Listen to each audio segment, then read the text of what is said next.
Now we will see how to convert 78 by 11 into percentage. Now what shall we do? 78 by 11, it gives us around 7 whole 1 by 11, right? So to convert it into percentage, we will form it like this: 7 plus 1 by 11.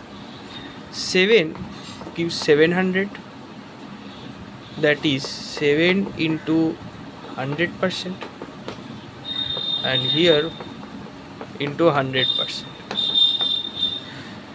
So 1 by 11 gives us 9 1 by 11.